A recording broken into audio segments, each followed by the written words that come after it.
The ultimate goal in MLB The Show is collections. That is where you'll find the best cards in the game. So how do we get the best cards in the game as a no money spent player? Well, that's what we're going to talk about today. The ultimate guide for a no money spent player in MLB 25 Diamond Dynasty to get collections done.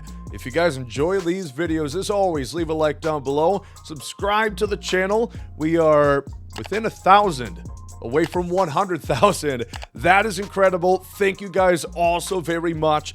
That being said, let's get into this one. Now, of course, when you say collections, that could allude to multiple different things. The starter collections, live series, legend and flashback, lots of collections within the game. But again, as I've stated, I think live series collections for basically everybody is what you should be focusing on right now. I mean, cards like this Carlos Beltran, you are going to want on your team. This is probably the best card we'll see within MLB The Show until maybe August.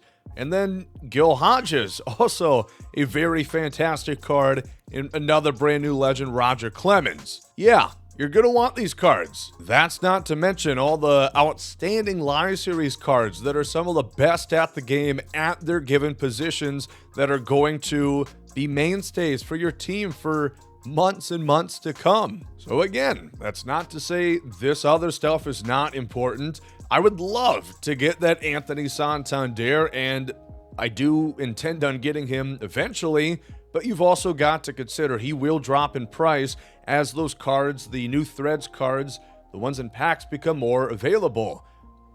I think live series is the most important. And do make sure to check out the video we put out the other day talking about the best ways to get stubs within MLB The Show 25 as a no money spent player. Quick note for you guys, within that video we talked a lot about Diamond Quest. Since then they brought out a new one. Personally, I would still stick with the Travis Bazzana map. Prices on the Walker Buehler and the Willy Adames are the same, if not less, than Bazzana and Noah Schultz, and the packs that you get are significantly worse. So, then circling back to live series collections, are there certain ones that you should get done first? Well, that depends on you as an individual. First of all, I hear so often within my streams, on Twitter, everywhere, oh my God, I pulled Shohei Ohtani.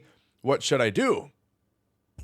Well, you should keep him. He's one of the best cards in the game, both as a pitcher, of course, and as a hitter.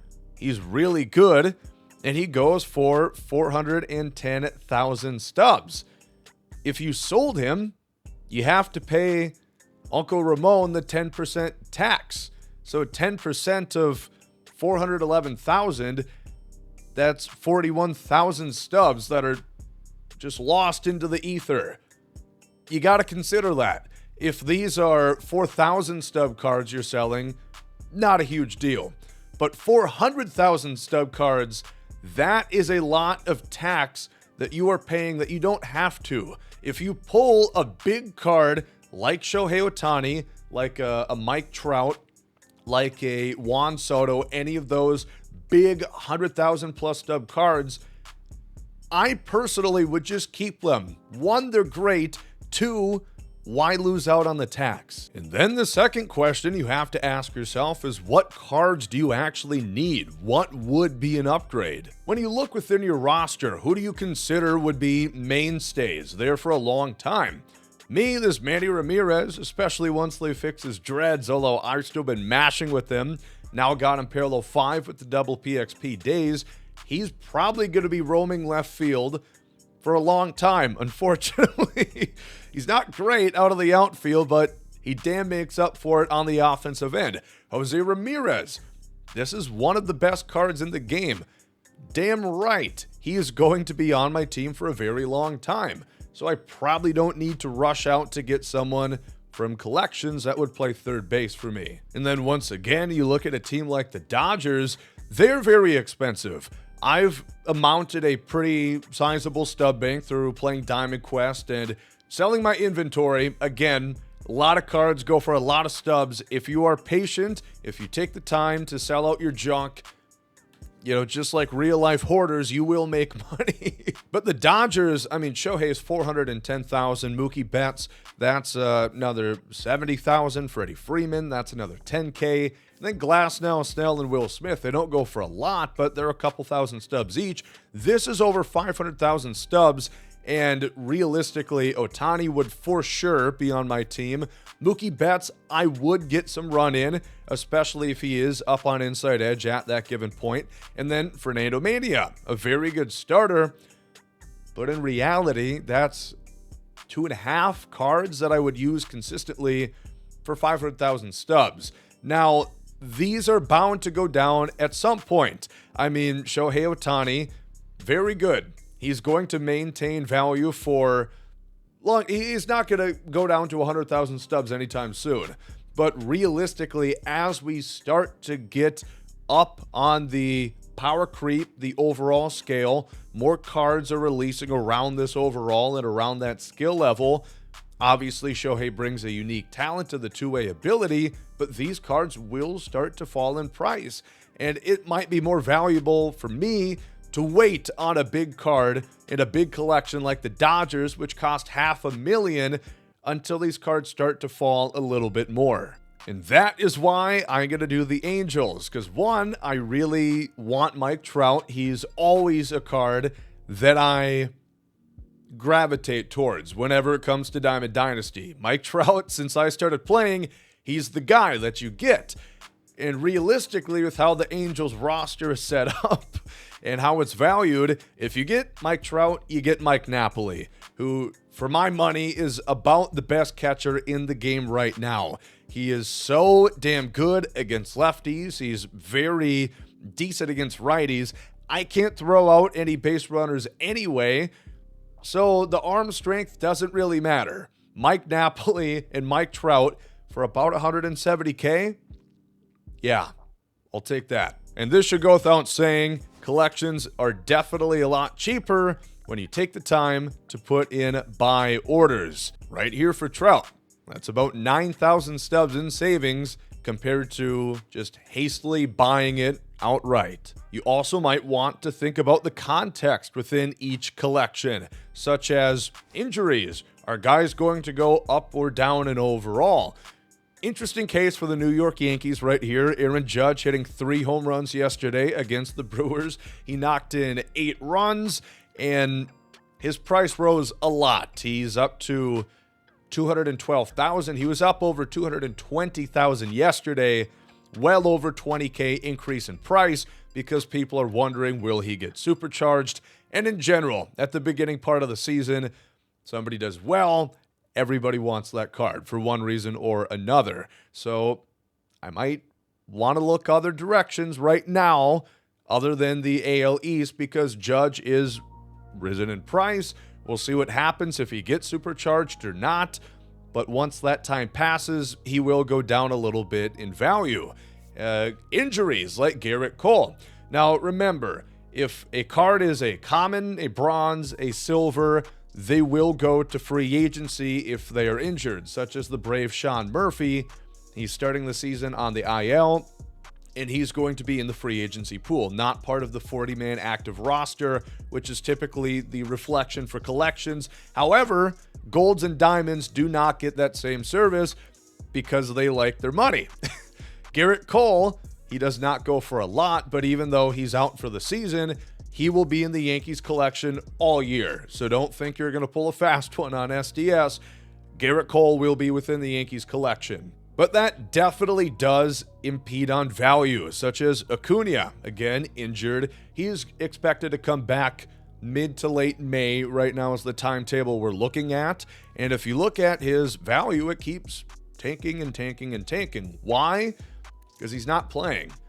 People don't see him on the field, so they don't have as much pull to use him initially. And 2, he gets no inside edge boost. So that really impacts a live series value, where this is now just an 87, whereas every other live series, for the most part, the ones that are healthy, they're 87s and then some, because they're usually up on inside edge nearly every day. So keep all of those things in mind when you're deciding what teams and what divisions you guys are actually wanting to go for first. In general, something I would highly recommend is go out and get the common cards. Get the bronzes, get the silvers, the gold cards as well. Get those supplemental cards within collections because, as we mentioned, with the supercharged cards incoming, you're gonna save yourself a lot of stubs. If a card that you really like that's a little bit lower in value that you don't have winds up really raising in price due to that supercharge. This Polanco is going for 700 stubs the other day, actually almost 1,000 when he initially got supercharged. The National League Central is probably going to be the cheapest division that you can actually get. The Cubs, Pirates, Reds, Brewers, and Cardinals. You get 5 diamonds, and then you get Ted Simmons, a switch-hitting catcher with 90-plus contact both ways. I always see lots of praise for this card here. The American League East has some fantastic cards. This Enrique Hernandez, it's a gold card, but for completing the Red Sox, he is pretty damn good. You get Al Leiter. If you guys have been playing Diamond Dynasty for a while, you know Leiter is one of the best pitchers in the game. And it all leads up to Darren O'Day with the funky mechanics, the sidearm motion, 115 hit 990 plus K and BB and maxed out pitch clutch. This guy will be in your bullpen for months, if not the whole year. The AL Central is one of the most expensive collections this year. Gaylord Perry, he's in for the Guardians, 89 starting pitcher. He is a very good option early game. Also, Whit Merrifield, very balanced and one of the few guys that can play around the diamond, second, first, and the outfield with really great speed and fielding. And it all leads up to, in my eyes, like an upgraded Travis Bazzana. More contact, fairly good power for Jason Kipnis, alongside 99 clutch and some pretty good fielding. The NL East, this Ryan Howard crushes against righties, nearly maxed out power against right-handed pitchers. David Justice, if you're looking for a inverse split darling, much like that Kyle Seager, he's bringing exactly that. Johan Santana, Twins legend, although this card with the Mets, he was one of my favorite starting pitchers to use all of MLB 24. And you get another very good starting pitcher, Jordan Zimmermann. I know a lot of people are big fans of this card. He's got a good 5-pitch mix, very high control, 100+ hit per 9. This is a great card. But let's be honest, the NL West definitely has the best rewards, and it is the most expensive. Trevor Hoffman, without a doubt, one of the best relief pitchers in the game. He's got a fantastic 5-pitch mix. He's super easy to control. He's got excellent break, 111 pitch clutch, and 90+ on hit K and BB per 9. Steve Finley for the Diamondbacks. You get Ketel Marte, you pretty much get Steve Finley. He's one of those power archetypes which is going to result in higher exit velos and more consistent results. He's got a fantastic swing, and of course, once again, Fernando Mania. All leading up to a Chase Headley who, yes, does leave something to be desired against lefties, 66 contact, but he will be that power archetype once again. A switch hitter that's really good against both sides with excellent fielding at corner infield with 70+ speed. That's a pretty damn good reward. And given the fact we're going to get Trout, we're going to get Napoli, I've got a couple more diamonds within the AL West. I was lucky enough, I pulled Mason Miller. I pulled this Julio Rodriguez. We only need a couple more. I think I will just close out the AL West. And then on top of Napoli, we get a couple more diamonds. Jeff Bagwell, this Liam Hendricks, Michael Young, Kyle Seager, who I know a lot of people are fond on.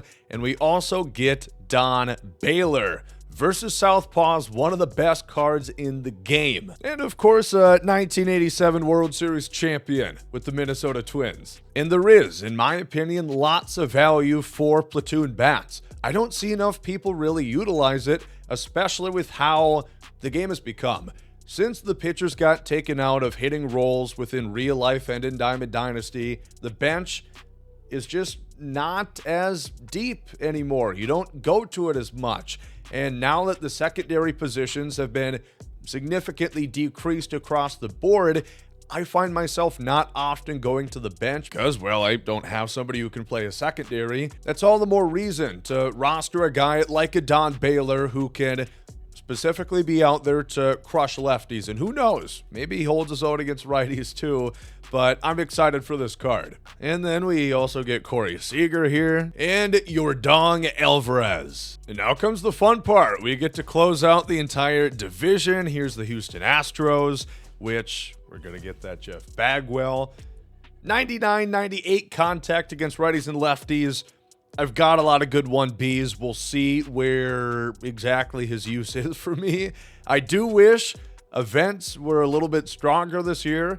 I mean, you can play them for multiplayer program stats, but I do wish there was actual rewards, more reason to play it that could add more value for, you know, the contributor series like Jeff Bagwell right there. But as we know, that big collection is right around the corner, like 4 weeks from now on the 25th, where we're going to need a bunch of these Legend and Flashback cards. So this Mike Napoli, also another contributor, is both going to be great for my team and also going to help me out towards that collection when that inevitably drops on the 25th, as we know by the Jolt Series voucher. We don't know how many cards we need. I'll probably kind of advise like a couple guesstimates of what might be requirements, but we'll cross that bridge once we get a little bit closer. Mike Napoli, super excited to have him behind the dish as my catcher.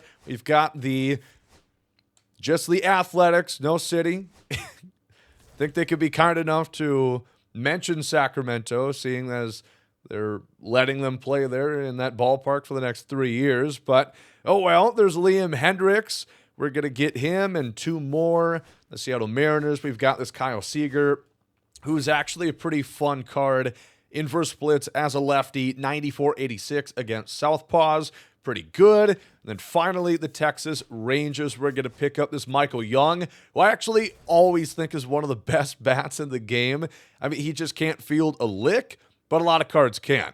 Between the contact, the vision, the clutch, the power's not great. He might line out a good bit for you, but the PCI's got to be enormous. That PCI is going to need Ozempic. Then with all 5, we add them to the list, and we get this Don Baylor. So we get 6 really crucial cards for those collections when they come out. A bunch of live series that are really going to help us out.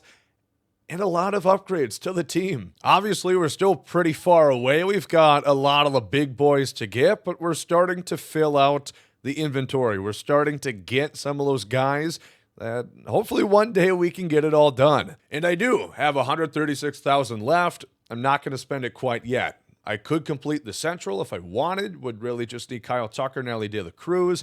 I'm going to hold off a little bit more. I think those cards could drop a little bit in the next few days. So then I'd be looking at that. Plus, I also like keeping kind of a bit of stack of stubs so I can play around with it. Hedge investments, which we're going to have roster update predictions once again this year. And then also have some actual volume for flipping. So there we go. That is how to complete collections. That's how I would go about it within MLB The Show 25. And we got the AOS done, so that's pretty fun. Leave a like if you guys did enjoy this one. Let me know in the comment section what collections have you guys completed thus far. Thank you guys so much for watching this one.